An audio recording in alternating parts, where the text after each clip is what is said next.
अस्सलाम वालेकुम एवरीवन। इस वक्त हम बिजनेस मैनेजमेंट की क्लास ले रहे हैं। बिजनेस मैनेजमेंट में हमारा बहुत ही अहम टॉपिक हमने शुरू किया जिसका नाम है मोटिवेशन। ठीक है जी। मोटिवेशन क्या होता है? मोटिवेशन कहते हैं एक ऐसी साइकोलॉजिकल फीलिंग को। ठीक है जी। मोटिवेशन कहते हैं एक ऐसी साइकोलॉजिकल फीलिंग को कि जो आपको कोई खास काम करने पर आमादा कर देती। मोटिवेशन एक ऐसी फीलिंग को कहते हैं जो आपको कोई खास काम करने पर आमादा कर देती है। ठीक है जी। मिसाल के पिकनिक पर जाना आपको आमादा करेगी एक चीज, तो फिर आप जाएंगे पिकनिक पर। इतना और बहुत सारी बातें इसमें हो सकती है। ठीक है, ओके। तो हमने ये डिस्कस कर रहे थे कि कौन कौन से नजरियात हैं, कौन कौन सी थ्योरीज हैं जो कि दी गई। सबसे पहले हमने जिक्र किया था एफ.डब्ल्यू. टेलर का। एफ.डब्ल्यू. टेलर के बारे में मैंने आपको ये बताया था कि एफ.डब्ल्यू. टेलर ने एक ऐसी थ्योरी दे दी थी मोटिवेशन के बारे में जो आज तक राइज है और आज तक उसकी वर्थ है, उसकी वैल्यू है, और आज तक वो थ्योरी चली आ रही है। तो उस थ्योरी में क्या था? तो जनाब उस थ्योरी में ये था कि money is the most powerful motivator. आप किसी को मोटिवेट करना चाहते हैं, आप उसके हाथ में रोकड़ा रख दें, आप उसके हाथ में कैश रख दें, वो आपकी बात मानना शुरू कर देगा। अगर आप चाहते हैं कि कोई आपकी बात माने, कोई आपकी बात पर अमल करे, तो आपको क्या करना होगा? आपको उसके हाथ में देना होगा कैश। और जब आप उसके हाथ में कैश रख देंगे तो वो आपकी बात मानने को तैयार हो जाएगा। इसकी बहुत सारी मिसालें मैंने आपको दी भी थी। अच्छा, थ्योरी एक्स और थ्योरी वाई की फिर हमने बात की। अच्छा, ये भी बड़ी कामयाब थ्योरी गुजरी। ठीक है ना। एक हमारे पास एचआर था। सिटी बैंक एक बहुत ही प्रोफेशनल बैंक गुजरा है, और बहरहाल हर उरूज को एक जवाल होता है। तो सिटी बैंक खत्म हो गया, तब वो बर्बाद हो गया। लेकिन अपने जमाने का पाकिस्तान के अंदर बेहतरीन बैंक था सिटी बैंक। बहरहाल सिटी बैंक से कुछ गलतियां भी हुई। ठीक है ना। तो गलतियां भी मैं आपको बताता हूँ। खैर, तो हुआ ये कि सिटी बैंक में एक बंदे का हमारे अपॉइंटमेंट हुआ। अब उसको उन्होंने कहा कि भाई जाओ तुम ये क्रेडिट कार्ड बेचो। क्रेडिट कार्ड बेचने का ना बड़ा कॉमन था हमारे, जब मैं छोटा था मैं भी गया एक बैंक में, और मैंने सिर्फ इंटरमीडिएट था, तो मुझे जॉब की जरूरत थी। तो मैंने बोला चलो। उन्होंने मुझे बुला लिया, आ जाओ ये कार्ड बेचो। हम चले गए कार्ड बेचने की, हमने बहुत कोशिश करी। अच्छा, तो एक और था लड़का, उसका अपॉइंटमेंट हुआ। कार्ड बेचने पर उसको भेजा गया इधर उधर, उसको जलील करके लोगों ने भगा दिया, जाओ भाई नहीं खरीदना कार्ड। तो बैंकर की तो कोई औकात ही नहीं थी ना, जब से प्राइवेट बैंक हुए। नहीं तो एक जमाने में जब गवर्नमेंट बैंक हुआ करते थे, तो भाई वो तो एसएचओ के भी बाप होते थे सारे के सारे बैंकर्स। सो व्हाट हैपेंड, उनको उन्होंने वो आ गया वापसी कि भाई मुझसे ये जॉब नहीं हो रही, मुझसे कार्ड नहीं बेचे जा रहे, बंदे ने मेरी बेइज्जती कर दी, क्या तरीका ये हुआ है। अच्छा, अब पता नहीं उस एचआर जो डिपार्टमेंट था सिटी बैंक का, उनको उस बच्चे में क्या नजर, उन्होंने उसको कहा आप रोजाना आए, चले आप कार्ड ना बेचे आप, लेकिन यहाँ ऑफिस में आए, फला सोफे पर आपने जाके रोजाना बैठ जाना। अब वो आया, जाकर उस सोफे पे बैठ गया। जाहिर है जो नौकरी तो उसको भी करनी थी ना, वो कोई महाराजा की औलाद तो नहीं था।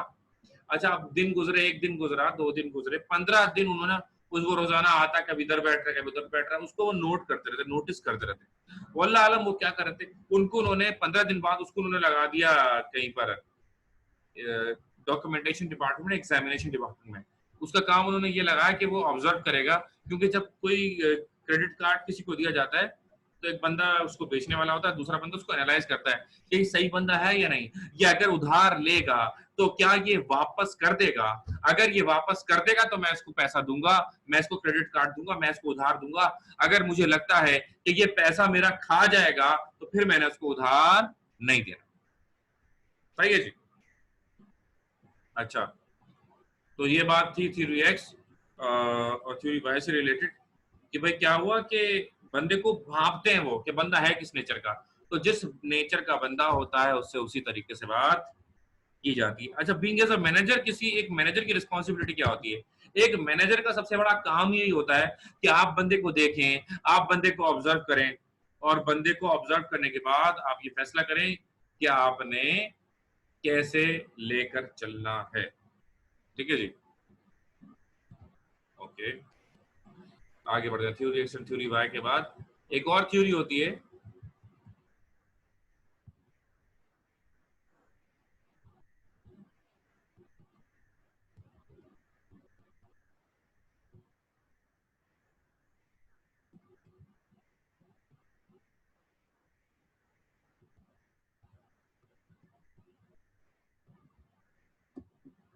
Maintenance factors and motivational factors.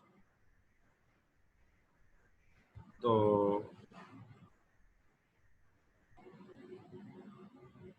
Maintenance factors और मोटिवेशन फैक्टर्स, ये एक और थ्योरी है। ये है फ्रेडरिक हर्सबर्ग, इनका नाम था। मैं यहाँ पे नाम लिख दूं उनका, फ्रेडरिक हर्सबर्ग। भाई ऐसे ही नाम होते थे, अभी क्या करें। हमारी क्लास में जब मैं एमबीए कर रहा था तो एक लड़का आया, उसका नाम मैं लिखता हूँ, आप देखें उसका नाम क्या था।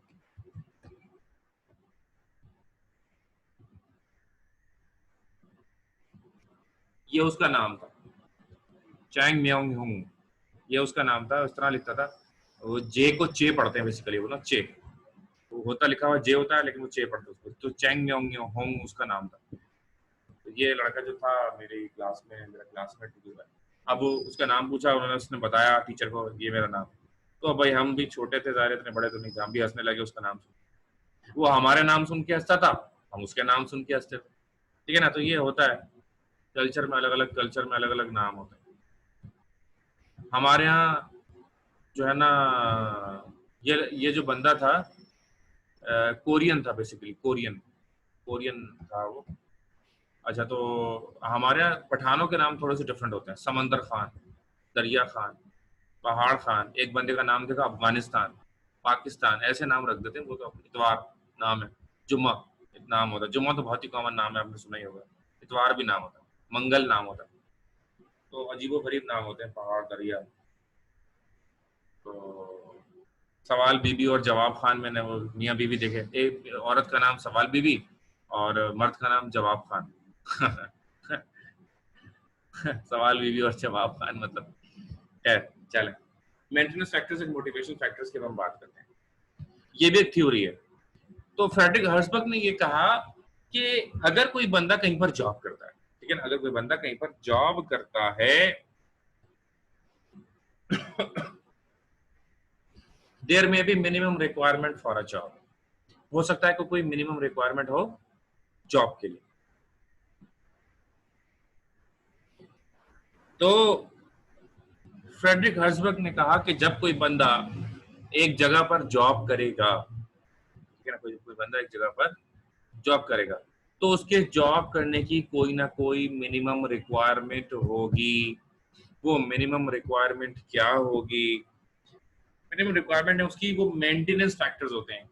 मेंटेनेंस फैक्टर्स वो उसकी मजबूरी वाले फैक्टर्स होते हैं, जिसकी वजह से वो लाजमी जॉब करेगा। वो तमाम फैक्टर्स जिसकी वजह से वो लाजमी जॉब करेगा, वो तमाम फैक्टर्स जिसकी वजह से वो लाजमी जॉब करेगा, उन तमाम के तमाम फैक्टर्स को मेंटेनेंस फैक्टर्स कहते हैं। वो तमाम फैक्टर्स जिसकी वजह से वो लाजमी जॉब करेगा, उन तमाम के तमाम फैक्टर्स को क्या कहते हैं? मेंटेनेंस फैक्टर्स कहते हैं। सैलरी, मिसाल के तौर पर सैलरी क्या है?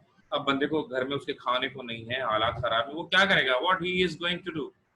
डेफिनेटली वो जो है जॉब करेगा ना घर वालों के लिए।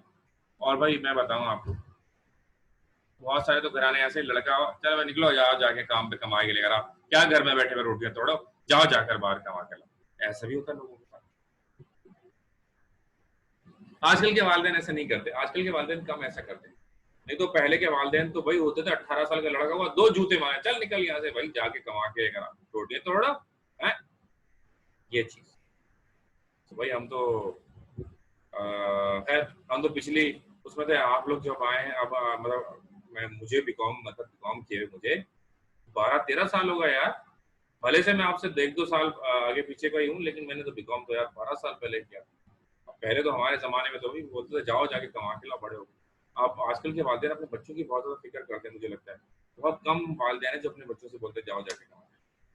लेकिन यार बच्चों को भी तो होना चाहिए ना। आप माशाल्लाह बीकॉम के बच्चे, आपको चाहिए कि कुछ ना कुछ इकोनॉमिक एक्टिविटीज का हिस्सा जरूर बने। ठीक है, अच्छा, तो वेल आगे बढ़ते हैं। अच्छा, तो मेंटेनेंस फैक्टर्स वो मिनिमम रिक्वायरमेंट, उसमें सैलरी होती है उसमें, और जॉब करने की टेक्निक्स होती हैं, एनवायरनमेंट होता है, ये मेंटेनेंस होता है। मोटिवेशनल फैक्टर्स क्या होते हैं? मोटिवेशनल फैक्टर्स होते हैं जो आपको उसी जॉब पर, तो मोटिवेशनल फैक्टर्स क्या होते हैं जो आपको उसी जॉब पर स्टे करने के लिए, उसी जॉब पर रहने के लिए आपको रिकमेंड करते हैं, आपको फोर्स करते हैं, आपको मोटिवेट करते हैं कि नहीं यार इसी जॉब पर रहो, जॉब चेंज करने की जरूरत नहीं है। मिसाल के तौर पर आपके अगर कोई प्राइवेट बैंक में कोई जॉब करता है, आप ये देखिएगा अगर कोई प्राइवेट बैंक में जॉब करता है ना, तो बार बार उसने जरूर अपनी जॉब चेंज की होगी। अगर कोई प्राइवेट बैंक में, क्यों, कभी किसी बैंक में, कभी किसी बैंक में, कभी किसी बैंक में। ठीक है जी। अगर वो बंदा प्राइवेट का था तो उसने क्या किया होगा, एक के बाद एक, एक के बाद एक, किसी न किसी मतलब जो है वो जगह वो जाएगा, कभी मीजान में, कभी अलफला में, कभी इधर उधर उधर उधर। लेकिन वो बंदा जो स्टेट बैंक में जॉब जिसको मिल जाए, अब वो जिंदगी भर वहां से किसी और बैंक नहीं जाएगा। उसकी वजह क्या? उसकी वजह यह है कि भाई वहां पे माहौल ऐसा, सैलरी इतनी ज्यादा, हर चीज पे आपको लोन मिलेगा, चश्मे पर लोन, बालों पर लोन, बाल लगवाने हैं गंजे हो रहे हैं जी लोन ले लो, शादी हो रही है लोन ले लो, बच्चा हो रहा है लोन ले लो, बच्चे को पढ़ाना लोन ले लो, और जो है वो स्कूल जा रहा है बच्चा लोन ले लो, कॉलेज जा रहा है लोन ले लो, एजुकेशन लोन, रेंट लोन, बिजली का बिल भरना है, गैस पानी बिजली, चावल आटा दाल, मतलब हर चीज के लिए वो हाजिर है जी इदारा। इतनी फैसिलिटीज देता है, इतनी खुद ही छापते साले। तो ये भी बड़ा फर्क होता है कि आपको क्या क्या फैसिलिटीज आपका इदारा जहाँ पर आप जॉब करें। तो स्टेट बैंक में जिसकी जॉब लग जाए वो छोड़ेगा ही नहीं। क्यों? क्योंकि जाहिर है वो इतना इतना मालो मता आपको देंगे कि आप हिलेंगे नहीं वहां से। और जो बंदा बेचारा मीजान जाएगा, वो बोलेगा अच्छा जी सुबह आपने आना है, और घर वालों से बोल देना कि आपका आप घर वालों से कोई रिश्ता नहीं है, आप सिर्फ हमारे हैं, हम आपको सिर्फ घर सोने के लिए भेजेंगे, जैसे आप उठेंगे फौरन आप यहाँ आ जाएंगे, जब आप बिल्कुल थक के चूर हो जाएंगे, जब आप किसी काम के नहीं रहेंगे, जब आप में खाना खाने तक की हिम्मत नहीं होगी, हम आपको घर भेजेंगे, आप फिर सुबह उठ कर आ जाएगा जब रिफ्रेश हो जाए। तो मीजान बैंक हो गया, मैं एक मीजान बैंक नहीं, यूबीएल, अल फला, एचबीएल, एमसीबी, मतलब तमाम के तमाम प्राइवेट बैंक का ये हाल है। लेकिन अब जो मेरे दोस्त मीजान में हैं या एचबीएल में है या बैंक अल अबीब में है, अब वो देखते हैं कि यार मैं भी एक बैंक में हूँ, और मैं साथ साथ अल्लाह अल्लाह ने बस की रहमत दी हुई कि मैं पढ़ा भी रहा हूँ, बहुत सारे काम कर रहा हूँ। और वो लोग तो बेचारे आते हैं, सो जाते हैं, सुबह उठते हैं बैंक चले जाते हैं, उनके आने का भी टाइम, जाने का भी टाइम, बोलते हैं यार कैसे इतनी मेहनत करता है। मतलब भाई अल्लाह करवा रहा है, अल्लाह ने दी, लेकिन हकीकत अल्लाह ने वाकई हर चीज़ अल्लाह के ही रहमत से है। लेकिन ये बहुत फर्क है, हमारे इदारे में इतना प्रेशर नहीं है, इतना वर्कलोड नहीं है, हमारा काम करने का मूड नहीं होता, हम मना कर देते साहब हम करेंगे नहीं, जाओ, तो मसले नहीं। तो ये देयर आर मच डिफरेंसेस। ठीक है ना? ओके, तो maintenance factors and motivation factors की भी हमने बात कर ली। अच्छा, फ्रेडरिक हेर्ज़बर्ग, तो मोटिवेशन फैक्टर्स वो होते हैं जो आपको जॉब पर कायम रहने की बात करते हैं। अच्छा, अब हम क्या करने वाले हैं, अब हम एक सवाल शुरू करेंगे, मजीद थ्योरीज वन बाय वन जब हम आएंगे डिटेल में। तो ये छोटा सा एक सवाल था, ये 4-5 नंबर से किसी न किसी सवाल के साथ अटैच होकर आएगा। जब ये सवाल आएगा तो ये किसी न किसी सवाल के साथ अटैच होकर आएगा। अब आपने क्या करना है, अब हम एक नया सवाल शुरू करेंगे, लेंथी क्वेश्चन। तो लिखे सवाल,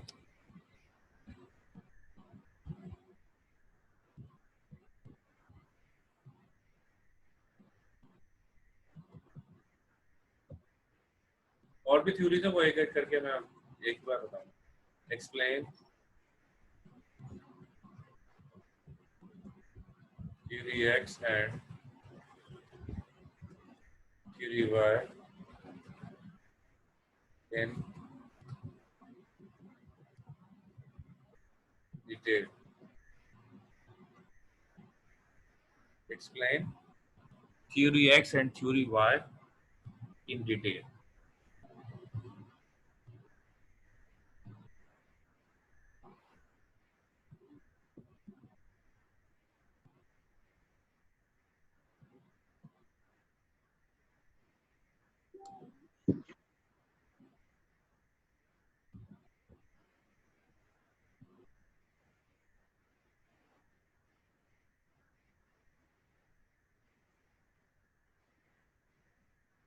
Explain theory X and theory Y in detail.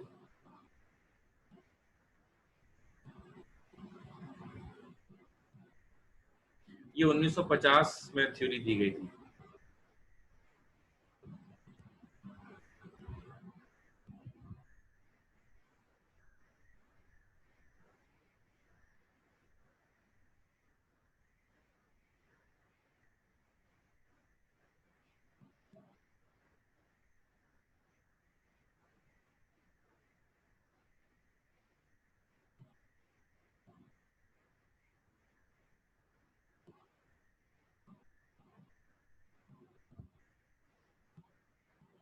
Okay, लिख लिया?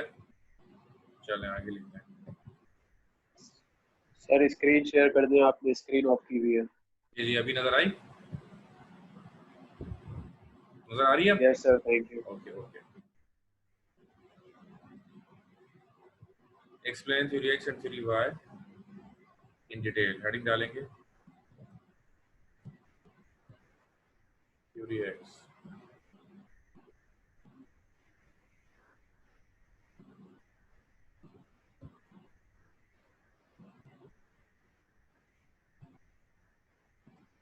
Theory X is given by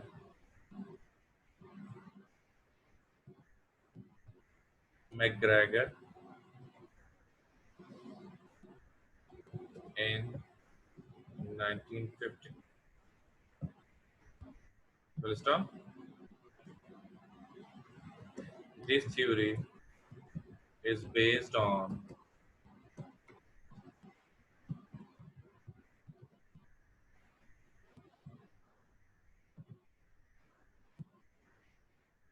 this theory is based on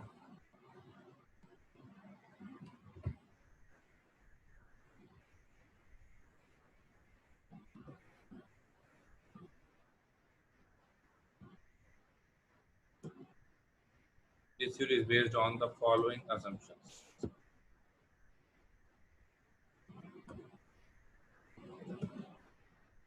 Number one,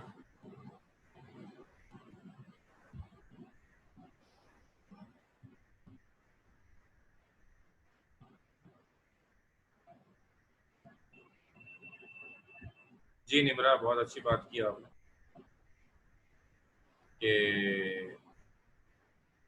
इसके साथ लीडरशिप के सवाल भी आते हैं। तो मोटिवेशन, जब हमारा टॉपिक खत्म होगा तो हम लीडरशिप शुरू करेंगे। मोटिवेशन के साथ अक्सर कोई लीडरशिप भी आ जाती है, क्योंकि लीडर का ही काम होता है ना मोटिवेट करना।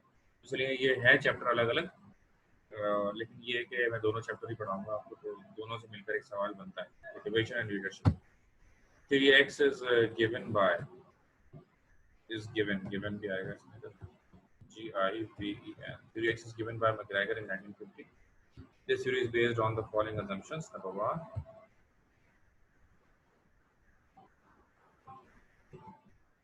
an average person dislikes words and avoid it whenever possible. An average person dislikes work and avoid it whenever possible.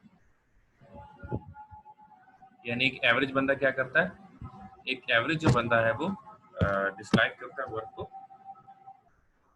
And avoid it whenever possible, और जब उसको मौका मिलता है वो क्या करता है जी, डंडी मारता है।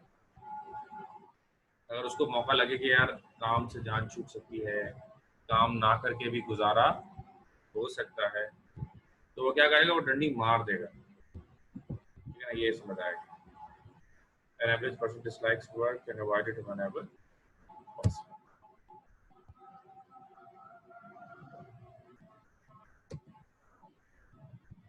All the employees are basically passive and wants to be, want to be directed and led.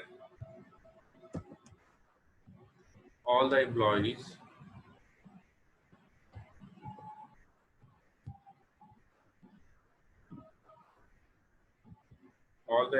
are basically passive and want to be directed and led. इसका मतलब ये है कि जितने भी एम्प्लॉइज हैं वो बेसिकली पैसिव होते हैं and want to be directed and led, और वो चाहते हैं कि उनको डायरेक्ट किया जाए, उनको काम बताया जाए, उनको काम सिखाया जाए, और कोई लीडर हो जो आगे आगे चल रहा हो, बस दे आर जस्ट फॉलोअर। यही हम लिखेंगे अगले पॉइंट में, they are just followers and not the starter for any work.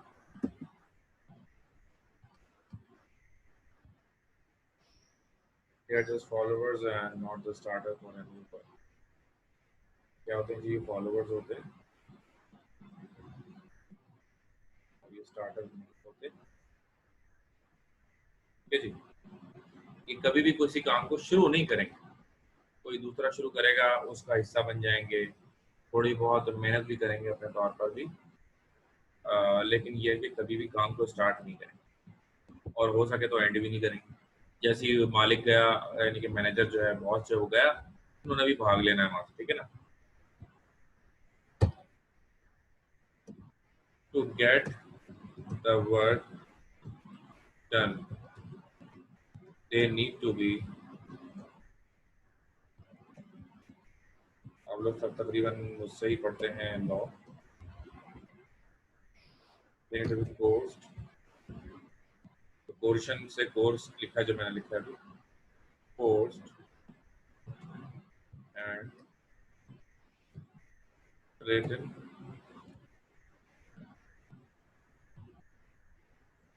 by punishment. To get the work done, they need to be coerced, forced and threatened by punishment. Coerce के बाद comma आएगा, यानी कि इनसे काम निकलवाने के लिए इनको डांटना डपटना पड़ेगा, इनको प्रेशर देना पड़ेगा, इनको सजाएं देनी पड़ेंगी, just like demotion and cut down in the salary, ठीक है ना। अब होता क्या है, बहुत सारे इदारों में, आप में से अगर जो लोग जॉब करते हैं उसको इंडोर्स कर सकते हैं मेरी बात को, कि बहुत सारे इदारों में ऐसा होता है कि अगर आपने 3 दिन छुट्टी कर ली या 3 दिन आप लेट आए तो 1 दिन की सैलरी काट लेते हैं। आपके 3 दिन लेट आने पर वो क्या करते हैं, 3 दिन लेट आने पर वो 1 दिन की सैलरी काट लेते हैं, ठीक है। और अगर बीच में हफ्ता इतवार की छुट्टी होती है और अगर आप जुम्मे को और पीर को नहीं आए दोनों दिन, तो 2 की जगह 4 दिन की सैलरी कटी, ठीक है ना। तो यानी कि start of the week and end of the week आप छुट्टी ना करें, इसलिए ये भी रूल है, ठीक है ना। लेट ना आए इसलिए 3 लेट आओ तो एक छुट्टी एक छुट्टी के पैसे कट जाते हैं। तो अच्छा, मैं एक इदारे में जॉब करता था, उसमें यह था कि हर महीने, अगर 1 महीने में अगर आप 3 दिन लेट आए तो आपकी 1 दिन की सैलरी कटेगी। मैं नया नया कुछ इदारे में लगा, इत्तेफाक हुआ मैं 3 दिन लेट हो गया महीने में। अब 3 दिन लेट हुआ, जब मुझे सैलरी मिली तो 1 दिन कट के मिली। उस वक्त मैं प्राइवेट एक जॉब करता था, अब मैंने देखा कि वो पैसे कट गए, ठीक है ना। अब मैंने नोट करी, बोला ठीक, मैंने बोला अगर 2 हो, मतलब 2 में कुछ नहीं है, उन्होंने कहा 2 में कुछ नहीं है और 3 में, अच्छा मैंने बोला ठीक है। अब मैं पूरे महीने पाबंदी से गया, बिल्कुल पाबंदी से, कहीं मैंने बस 15 मिनट 10 मिनट पहले ही जाके पहुंच के आगे बैठ गया। पूरे महीने में अब रह गए 2 दिन, पूरे महीने में अब 2 दिन रह गए, दोनों दिन में 2-2 घंटे लेट गया, 2-2 घंटे लेट। अब जाओ तुम्हारी ऐसी की तरह। अब क्या हुआ, मैं 2 घंटे आराम से लेट भी गया, रिलैक्स हो गया और मेरे एक भी पैसा नहीं कटा। तो ये रूल बहुत बुरा रूल है, मैं बीइंग एन एम्प्लॉय मुझे ये रूल बहुत बुरा लगा, ठीक है जी। लेकिन ये है कि ये हिस्सा होता है, और ये बहरहाल ये फिर क्या हुआ कि एक ऐसा वक्त आया कि मैंने अपना स्कूल खोल लिया। तो जब मैंने अपना स्कूल खोला तो मैंने उसमें ये रूल लगा दिए, क्योंकि हमने भी तो हमारे साथ भी तो ऐसा हुआ था। अच्छा मैंने क्या किया, मैंने ये किया कि भाई, अच्छा मैं क्योंकि सब कुछ गुजरा था ना, मैंने कहा 3 दिन पे एक छुट्टी कटेगी, ये यूनिवर्सल रूल है हर जगह, 3 दिन लेट पे छुट्टी कटेगी, अच्छा ठीक है। मैंने बोला लेकिन अगर कोई 1 घंटे से ज्यादा लेट होगा तो उस दिन वो एब्सेंट कंसीडर किया जाएगा, और इतने छुट्टियों पर तो भारी कर देंगे। मैंने और ज्यादा प्रेशर दे दिया अपने एम्प्लॉयज को। उससे ये हुआ है कोई भी लेट वेट नहीं आता, बहुत कम कोई इमरजेंसी होती है। इट डजंट मीन ह्यूमन जो है सेंटिमेंट्स अपनी जगह पर है। अल्लाह ना करे अगर किसी को जरूरत होती है तो मैं उसको बोलता हूँ जाओ भी, हफ्ते हमारी सैलरी नहीं कटेगी। अगर मैं देखता हूँ कि यार मतलब ऐसा है कि उसके हालात ऐसे, तो ऐसा नहीं है कि मैं उसको बिल्कुल ही प्रेशर दे दूँ, नहीं यार मैं भी एक इंसान हूँ शायद। और मैं समझता हूँ कि जितना इंसान दूसरों की रिस्पेक्ट करता है, जितना इंसान दूसरों की फीलिंग को समझता है, उतना ही अल्लाह ताला उसकी मदद करता है। अल्लाह ताला ने बड़ा करम किया हुआ है, जो कुछ भी अल्लाह ताला की रहमत से है। तो हमें चाहिए कि हम दूसरे इंसानों का जरूर ख्याल करें जितना हम कर सकते हैं। ठीक है जी। अच्छा, तो to get the work done they need to be coerce force and threaten by punishment. ठीक है जी। अच्छा, आगे।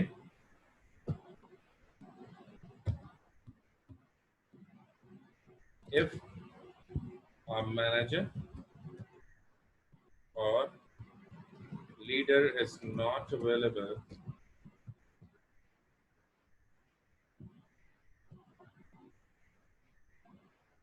if a manager or leader is not available, then these employees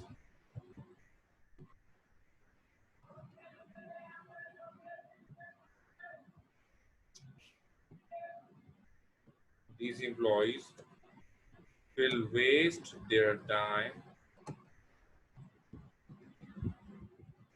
and do not perform any task assigned to them.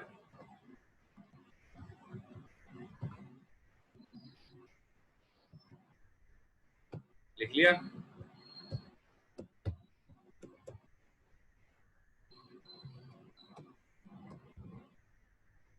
With these assumptions means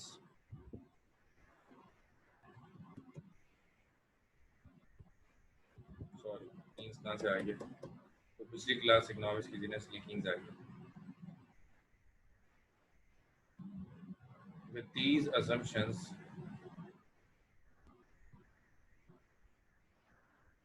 क्या नाम था उसका, McGregor. एक मिनट यार, एक अच्छी तरह ट्राई कर दो, आज तो कुछ नहीं है।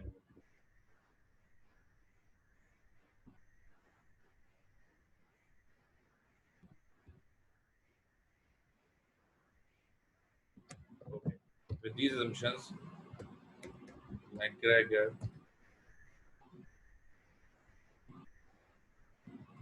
said that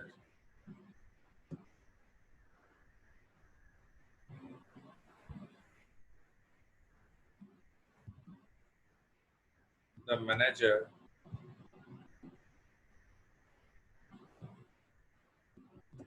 of an I am totally disagree with this theory। जो थ्योरी है मैकग्रेगर की, क्योंकि ये पेपर्स में आती है तो मैं इसलिए आपको बता रहा हूँ कि 1950 की थ्योरी, लेकिन I am totally disagreed with this. मैं आपको रीजन बताऊंगा और इसको बहुत सारे आई ओनली सिर्फ मैं डिसएग्री नहीं बल्कि इसके बाद वाले बंदे आए उन्होंने इससे डिसएग्री किया और उन्होंने अपनी थ्योरी दी। मैं जिन थ्योरी से सेटिस्फाई हूँ वो भी मैं आपको बताऊंगा एक करके। With these assumptions McGregor M बड़ा होना चाहिए। नाम है ना उसका M. McGregor said that the manager of an organization, अच्छा ऐसे एम्प्लॉयज आपको वहां मिलेंगे सरकारी दफ्तर। The manager of an with these McGregor said that the manager of an organization with such employees should have a communication gap with his subordinates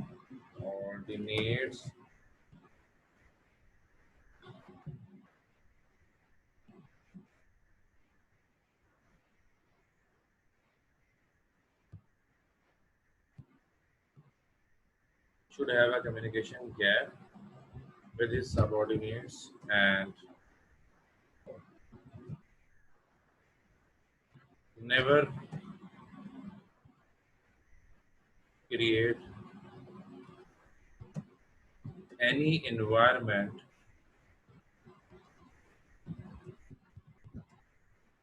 that cause lower down the productivity. ठीक है जी। तो इन assumption के साथ McGregor ने क्या कहा कि आपने क्या करना है, आपने अगर आपके पास ऐसे एम्प्लॉयज हैं जो कि थ्योरी ये assumptions में कहा गया, पहले में क्या कहा गया कि हम काम को पसंद नहीं करते और वो काम को अवॉइड करते हैं जब उन्हें मौका मिलता है। अगर ऐसे एम्प्लॉयज हैं कि वो कभी भी खुद से काम शुरू नहीं करते, उनको डायरेक्ट करने की ज़रूरत होती है, उनको लीड करने की ज़रूरत होती है, उनको समझाने की ज़रूरत होती है, वो कभी भी काम खुद से शुरू नहीं करते। अगर ऐसे एम्प्लॉयज होते तो भैया बेहतर है एम्प्लॉयज ना हो, आपके पैसे तो ना हो। अगर ऐसे एम्प्लॉयज हो उनके साथ ही काम करना है, अब उनको आप चेंज नहीं कर सकते। ठीक है जी। अब आपके जहन में सवाल आएगा, यार अब इतने घटिया एम्प्लॉयज अगर हैं तो भैया इनको नौकरी से निकाल के फारिग करो, तो दूसरे एम्प्लॉयज रख लो इनकी जगह। लेकिन ऐसा नहीं होता। ठीक है ना, मैं आपको अपनी मिसाल दूं कि मेरे जो बॉस हैं मुझे नहीं निकाल सकते, मुझे जॉब से नहीं निकाल सकते। क्यों? क्योंकि भाई हमारा एक पूरा पक्की हमारी नौकरी है, हमें जॉब से निकाला नहीं जा सकता। हमें डांटा जा सकता है लेकिन जॉब से नहीं निकाला जा सकता। अच्छा, अगर हमें डांटेंगे तो हम काम ही नहीं करेंगे और काम करना बंद कर देंगे। जाओ, जॉब से निकाल नहीं सकते, सैलरी रोक नहीं सकते। ना सैलरी कम होती है, हमारी सैलरी कट के भी नहीं आती, कभी भी पूरी आती है। पूरे महीना लेट जाओ, अब तो ऐसी जॉब है पूरे महीने लेट जाओ तो कभी फिर भी उसका नहीं होता। इट डजंट मीन कि आपको ऐसा करना चाहिए, आपको जाहिर है कि अपने जो रिस्पॉन्सिबिलिटीज अच्छे से परफॉर्म करनी चाहिए। ठीक है, अब अगर मेरा बॉस लेट सपोज मुझे डांट तो कुछ भी नहीं कर सकता, वो तो उससे हाथ कटे हुए। अब उस बॉस को क्या करना पड़ता है, अब जैसे अच्छा मैं तो फिर भी बहुत अच्छा एम्प्लॉय हूँ, अपनी तारीफ अपने मुंह से, ऐसे ऐसे फनकार पड़े हुए उनसे एक सिर्फ उनको बोला कि यहाँ सिग्नेचर कर दो, सिग्नेचर लेना इतना बड़ा काम है ना, उनसे आपकी सोच। मेरे मतलब हम अपने उसी इदारे के बंदे होते हुए भी उनसे साइन नहीं ले पाते, ऐसे ऐसे लोग। अब उन लोगों को कैसे लेके चलना है यार, वाकई में वो हमारे बॉस को भी दाद देनी चाहिए, ऐसे ऐसे बंदों को साथ देना। तो बात यह है कि आप एम्प्लॉयज को चेंज नहीं कर सकते when you are in government organisation. अब देखें ना, वजीर आजम इतने सारे ब्यूरोक्रेट से तंग है, पाकिस्तान के बहुत सारे ब्यूरोक्रेट से हमारा वजीर आजम तंग है, लेकिन एक भी ब्यूरोक्रेट को हमारा वजीर आजम नहीं निकाल सकता। मतलब ये हमारे यहाँ ऐसे रूल है भाई, ऐसे कानून बने। अच्छा, पाकिस्तान की पीटीआई की हुकूमत को अभी 2 साल से तकरीबन ऊपर हो चुके हैं और इन्होंने कोई भी कानून में तब्दीली नहीं कर सके। आज तक कुछ भी तब्दीली हमारे पाकिस्तान के कानून में नहीं हुई, और अच्छा ये नहीं हुई तब्दीली, पता नहीं और कितने बेड़े गर्क हो जाते, सारे इन्होंने डकैत बिठाए हुए अपने चारों तरफ। तो ये मैंने बहुत ही शुरू की क्लासेस में बिजनेस लॉ में बताया था कि अगर कोई तब्दीली चाहते हैं कानून में तो उसके लिए पार्लियामेंट में बैठे हुए कम से कम भी 2/3 मेजोरिटी के वोट चाहिए। हमारे प्यारे प्यारे हैंडसम वजीर आजम के पास सिर्फ 49% मेजोरिटी है, तो 51% है ही नहीं उनके साथ, इसलिए कोई भी कानून पास नहीं हो सकता। कानून पास करने के लिए आपको मरे से मरे भी 65% लोगों को अपने साथ जरूर मिलाना होगा। 67% लोगों को अपने साथ मिलाना है। आगे बढ़ो, दे आर जस्ट फॉलोअर्स, कोई स्टार्ट नहीं करते, सिर्फ फॉलो करते हैं कोई काम तो। अच्छा, फिर उनको डांटना पड़ता है, डपटना पड़ता है, उनको सजाएं देनी पड़ती है, तब जाकर वो हिलते हैं अपनी जगह से। ठीक है ना। तो ऐसी सिचुएशन में क्या है, आपको क्या करना है, उनसे थोड़ा गैप रखना है, उनसे घुल मिलना नहीं, उनसे फ्री नहीं होना। और अगर आप उनसे फ्री हो गए फिर तो जो थोड़ा बहुत वो काम कर रहे हैं वो भी वो काम करना बंद कर। ठीक है जी। तो यहीं तक लिखते हैं इंशाल्लाह, बाकी अगली क्लास में करेंगे। अगर कोई सवाल है किसी का तो आप मुझसे पूछ सकते हैं। If you have any question you all are allowed to unmute yourself. कोई भी अगर कोई सवाल करना चाहे तो प्लीज करें सवाल।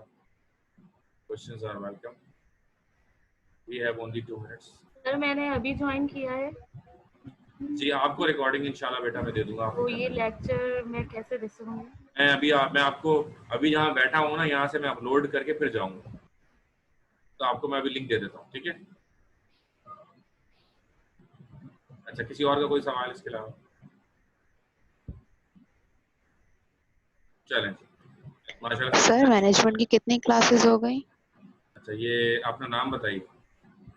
आसिया शकील। अच्छा बेटा, बहुत सारी हो गई, अनकाउंटेबल। आपने तो पार्ट 1 भी मुझसे पढ़ा है ना? जी। हाँ। अच्छा, मैं आपको मैनेजमेंट की समरी दी है मैंने आप लोगों को, जो जून में हमारी क्लासेस हुई थी? पता नहीं सर। आपको नहीं मिली? ठीक है ठीक है, वो आपको मिल जाएगी समरी। ठीक है ना? देखें चैट में कोई रिप्लाई कर रहा है, नो सर नहीं दी मैंने कोई समरी। चले, मैं अभी थोड़ी देर में आपको समरी व्हाट्सएप करूंगा या आपके ग्रुप में लगा दूंगा, तो वो आप देख लीजिएगा। सारे लेक्चर जितने भी हमारे जून में हुए थे बेटा, वो आपको लेक्चर्स मिल जाएंगे। ठीक है, चलें जी, बस अब भी अपनी क्लास को इख्तिताम करते हैं। अपना बहुत ख्याल रखिएगा और पानी ज़्यादा से ज़्यादा पिए। बहुत ज़्यादा हमारे यहाँ कोरोना फैल रहा है, बहुत ज़्यादा। आज भी एक मेरी स्टूडेंट जो है, मीना नाम है उस बच्ची का, तो शी इज़ ऑन वेंटिलेटर, और अल्लाह उसको सेहत दे, दुआ कीजिएगा आप लोग भी। ठीक है ना? और इसी की वजह से, ठीक है, चल, अल्लाह हाफ़िज़।